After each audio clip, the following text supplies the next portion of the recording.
In this video, we will look to see how molecular orbital theory can make predictions about whether or not two atoms will be able to form a chemical bond. First, however, we must define some terms that we will be using. Bond order is equal to 1/2 of the difference between the number of electrons in bonding and antibonding orbitals. We only need to consider our valence electrons, and the bond order itself can be a fraction. The higher the bond order, the stronger and shorter the bonds will be. If there is a bond order of 0, which would be the case where the total number of electrons in bonding orbitals is equal to the total number of electrons in antibonding orbitals, then the bond is going to be unstable compared to the individual atoms, and no bond will be predicted to form. A substance will be magnetic if, in its molecular orbital diagram, it has unpaired electrons. If all the electrons are paired, then it will be diamagnetic, meaning that it will not interact with a magnetic field. Again, the bond order is 1/2 the number of bonding electrons, those electrons that occupy bonding orbitals, minus the antibonding orbitals. So the bond order, again, is 1/2 the quantity of your bonding electrons minus your antibonding electrons. So that is the number of electrons in your bonding orbitals minus the number of electrons in your antibonding orbitals. Take that difference and divide it in half. Let's first look at some simple diatomics that we already know the answers to.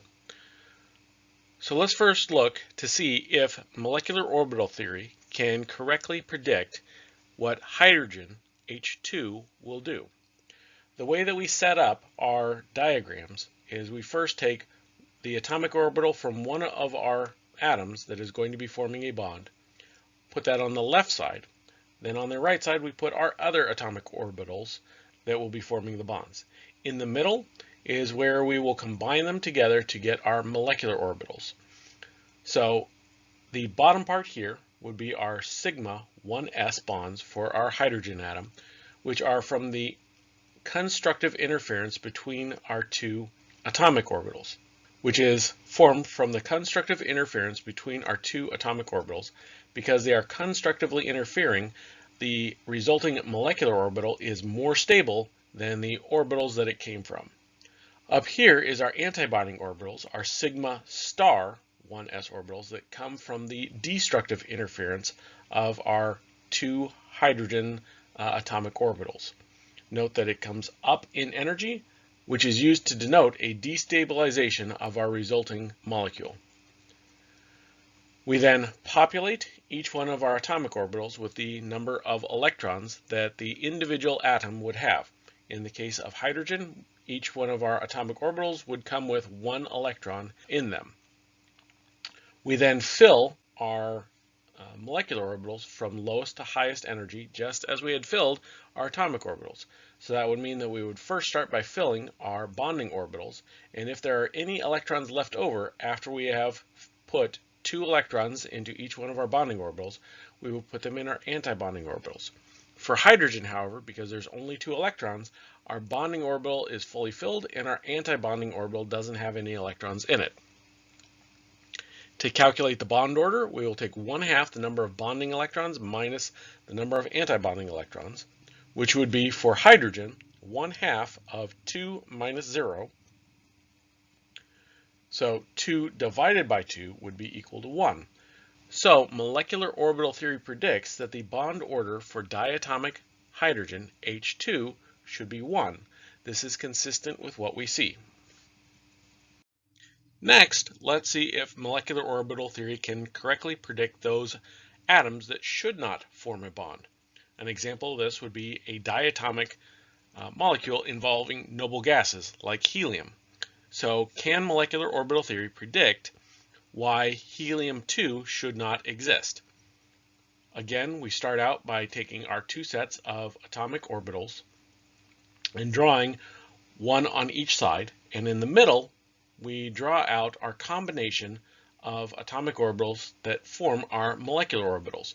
Having our bonding orbitals located below, we will label these as sigma 1s in the case of hydrogen, which is comprised of two sets of 1s.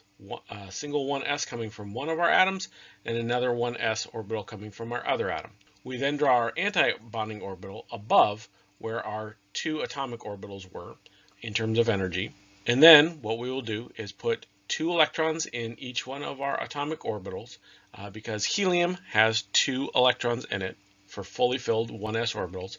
Then we will take the sum of our 2 atomic orbitals, 2 electrons from one, 2 electrons from the other for a total of 4, and start filling our molecular orbitals. So we would start by filling our sigma bonding orbitals with 2 electrons.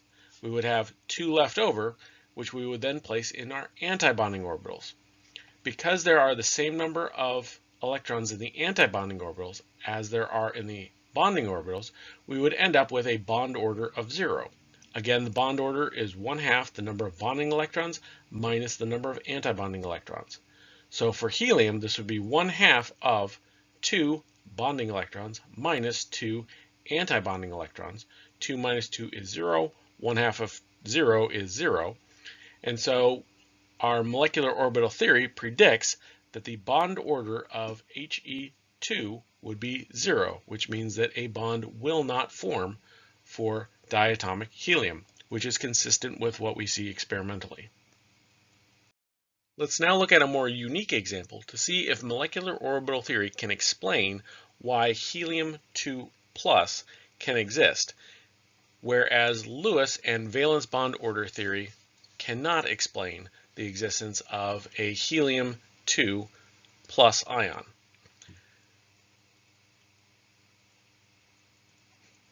So we would start again by drawing our atomic orbitals on each side, having a space in the middle for drawing our molecular orbitals. To make a helium-2 with a +1 charge, so a diatomic helium with a +1 charge, that would involve having one atom of helium regularly charged, so a helium with 2 electrons, and a helium +1 ion, which would be a helium atom with an electron removed. Combining these two together, we get our sigma bond, our bonding orbitals, and our sigma star, or our antibonding orbitals. We then have a total of 3 electrons to place in our molecular orbitals. We start by putting 2 electrons in our bonding orbital, leaving 1 left over to put in our antibonding orbital. Molecular orbital theory then predicts that our bond order would be 1/2 of our bonding electrons minus our antibonding electrons. So for helium-2, the diatomic, with a +1 charge, we would be 1/2 of the quantity 2 minus 1. 2 minus 1 is 1. 1/2 of 1 is 1/2. And so molecular orbital theory predicts that there will be an energetic advantage for the formation of a helium diatomic +1 ion. So a diatomic helium cation should be found, and in fact it is. Lewis theory and valence bond theory, however, would predict that the helium-2 diatomic molecule with a +1 charge would not be able to form. This is an advantage for our molecular orbital theory in that it can correctly predict what both Lewis and valence bond theory cannot. So to summarize, how we can use the linear combination of atomic orbitals in the molecular orbital theory, which is essentially the adding together through constructive and destructive interference of our atomic orbitals to form bonding and anti-bonding orbitals. Our molecular orbitals are linear combinations of these atomic orbitals. The number of molecular orbitals that is formed from a particular set of atomic orbitals is always equal to the number of atomic orbitals in the set. As we saw previously, if we're looking at either hydrogen or helium, both come with a single set of 1s orbitals. So if we're bringing together 2 atoms, either both helium or both hydrogen, we are bringing in 2 atomic orbitals. This results in the formation of 2 molecular orbitals, a sigma bonding orbital and a sigma star antibonding orbital. When two atomic orbitals combine to form two molecular orbitals, one of those molecular orbitals is lower in energy. This is the bonding molecular orbital, and the other is higher in energy. We will label this the antibonding molecular orbital. When assigning the electrons of a molecule to those molecular orbitals, we will fill the lowest energy molecular orbital first with a maximum of 2 spin-paired electrons per orbital.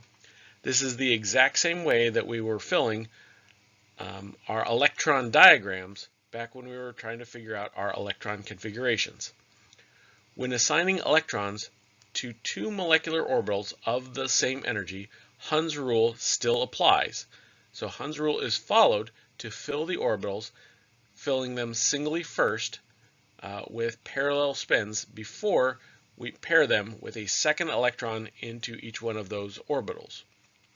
The bond order in a diatomic molecule is the number of electrons in bonding molecular orbitals minus the number of electrons in anti-bonding molecular orbitals divided by 2. Stable bonds require a positive bond order, which would occur when you have more electrons in a bonding molecular orbital than in an anti-bonding molecular orbital. The bond orders themselves do not have to be whole numbers, although if it is a fraction, it will be some form of a 1/2. It could be 1/2, 1.5, 2.5 for your bond order, or it could be a whole number.